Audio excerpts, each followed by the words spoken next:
From humble beginnings, Nishat Afrose earned her B.Arch from BUIT and stepped into architecture with grit and determination.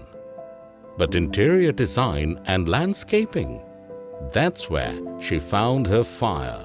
She turned ordinary buildings into living, breathing spaces where every plant, every corner, every detail doesn't just look good, it feels alive.